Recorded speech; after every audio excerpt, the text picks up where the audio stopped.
Hi, welcome to the video. So in this, it's going to be kind of like an analysis on yet another M-Cave Kenny Veach hiker, Aquachigger. Now, I've mentioned him previously in the past because he has been out there previously on hikes, trying to look for Kenny Veach, but also trying to track the M-Cave, matching up the locations of Kenny's video to where he is. What I'll say first and foremost in terms of the quality of his videos, the actual video quality, and the way he controls the camera work, all done very well. And it's good of him to go out there and show, I guess, new up-to-date footage. And that's all good. And the way he talks as well, quite clear and, I guess, precise. And, timing it with what Kenny saw at point and then timing it with what can be seen around.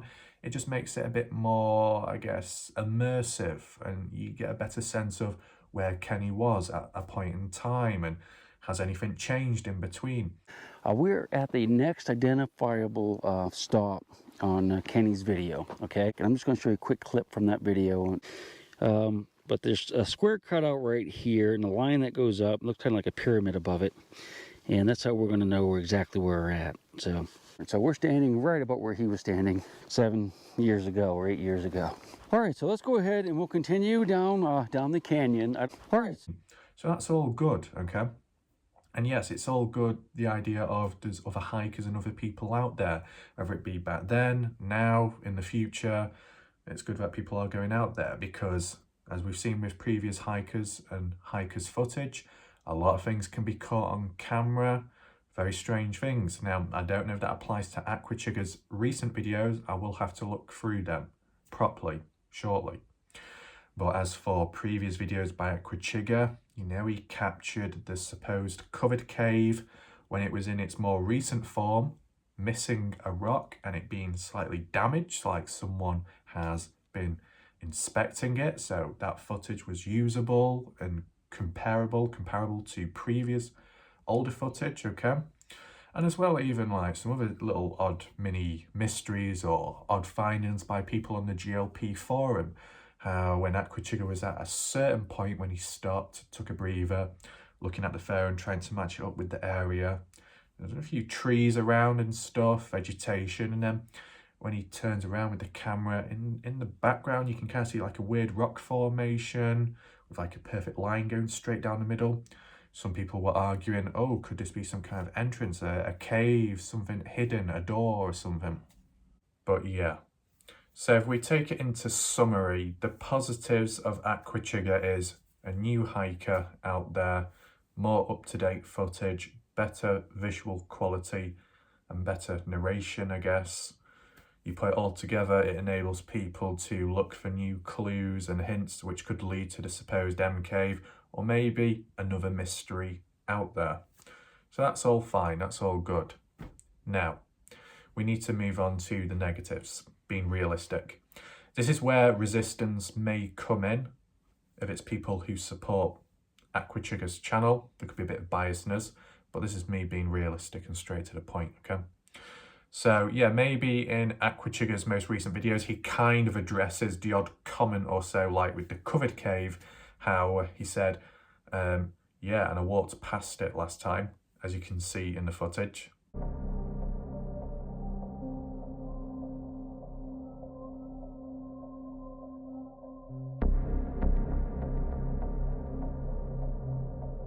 And then on top of that, what Jeff Clark recently said about how Aquachigger in his new hike once again walked right past the M-shaped cave, which is slightly higher up in the mountains.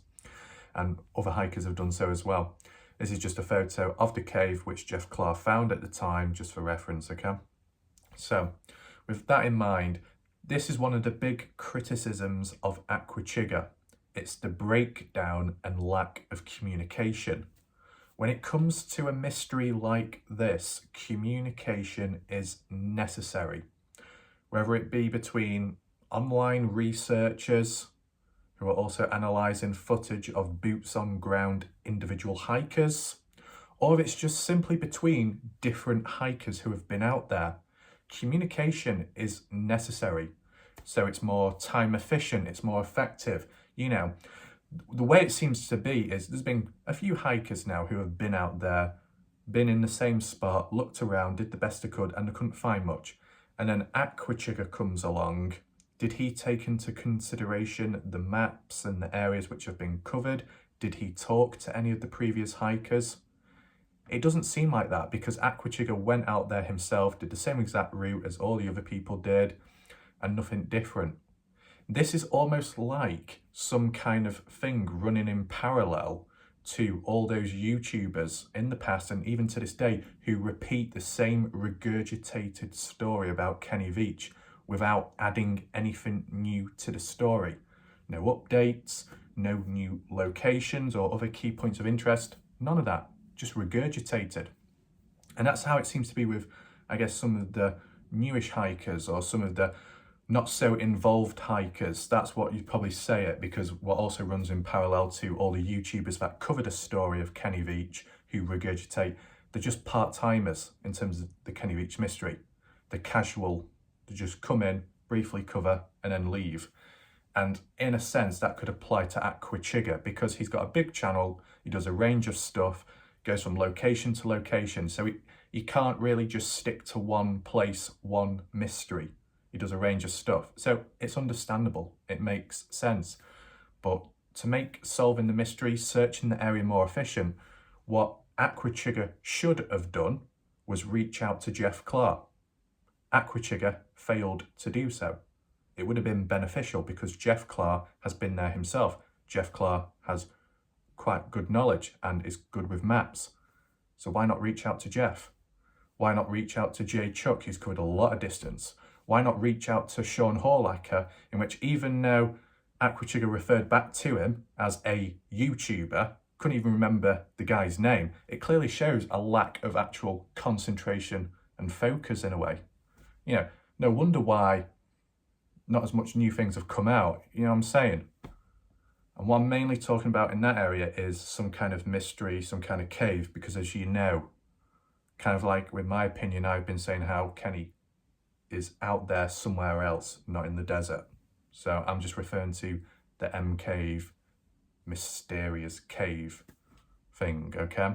So another key point tying it on from that criticism and tying it on with other individuals is, you know, it is better to communicate with one another, hikers between one another, so then you're not constantly going in the same area.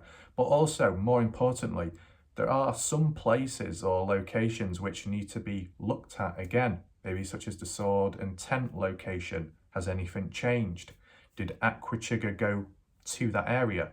Or does he not know about it? Did he not reach out to Scott Natal? I'm not quite sure, maybe you will know, but I don't think he did. So that's kind of a shame. And then even the mine shaft as well, maybe not as much now, but beforehand, before it was damaged more, why not have a look in the mine shaft? Does Aquachigger know about the crystal skull? Does Aquachigger know anything about Really Robin? Does Aquachigger know anything about the M symbol on the rock? Most likely not. That's the problem. Is Aquachigger demonstrating signs of lack of research? Well, maybe to an extent. I wouldn't say completely. As said, he doesn't reply in the comment section, so you're not going to know whether he knows. If you ask him, have you seen this? Have you seen that? Why not check this out? Why not check that? He doesn't reply. So you're not going to know, are you? Unless he might address it many months on in another video, which he did like with the covered cave. So it's not practical. So there's misunderstandings, there's confusion, there's breakdown in communication. We've seen it before with another case study with Jay Chuck. Jay Chuck, who kept going back out there relentlessly, and Jeff Clark relentlessly tried telling Jay Chuck to look in certain areas, such as the mine shaft. Why not look at the crystal skull? Look in there, and maybe somewhere else, maybe a different canyon. But did Jay Chuck listen? No, he didn't. Unless he did, but he didn't bother recording it. But from his recordings at the time, he just called it SAR training or French Foreign Legion expedition, whatever you want to call it, okay? And I'm sure you recognize this is the wash, and that's the camel's hump that we discussed. Where's the communication? There's a breakdown. It didn't work out. J. Chuck didn't bother looking in certain areas, which Jeff Claw tried assisting and helping him to look at key points, and yet it didn't work. So that example can be mirrored with Aquachigger, how they didn't really listen or they didn't reach out to other people. So, I mean, it's pretty obvious, isn't it? It's problematic, isn't it? Sure. Yeah. And we turn to the next criticism. Yeah, again, breakdown in communication in a sense. Has Aquachigger looked at recent evidence and research, whether it be by Atari or maybe the odd video I've made? Not at all, I would say. And I'll say not at all. No, because when I think of it now, Susan Veach, who did step in recently, and I guess in the past, who did tell hikers not to go back out there, or at least at the time, I couldn't understand why hikers and other people were like, who are you? Why are you telling us to stop? Is there something you know? Are you trying to hide something, play something down? Yeah, it seemed a bit dodgy back then. Here are them. Why are they stopping us? Something doesn't seem right. Yeah, you reinforce it with the recent, evidence and things emerging to the surface, CCTV footage, 2018, some witness reports as well, back in 2016 of Kenny being seen on a highway and then some woman seeing Kenny at a bar or something somewhere. 2018, family confirming it's Kenny in the CCTV footage. All that stuff, that would explain to why Susan, with what she already knew about that, and maybe other stuff as well, that's why she was telling hikers not to go back out there. It makes sense, because if she knows that Kenny is alive and is somewhere else, there's really no point people going out there hiking specifically looking for Kenny, is there? There's really no point. I guess wasting money, time, energy, putting oneself in danger for no real outcome.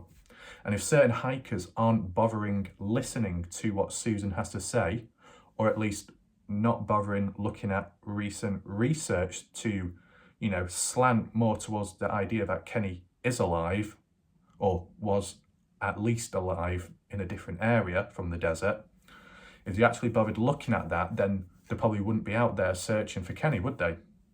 Because he's not in the desert. You know what I'm saying? On the side note, there will be hikers that go out there because they want to. That's not an issue. If they want to, they will do. Fine.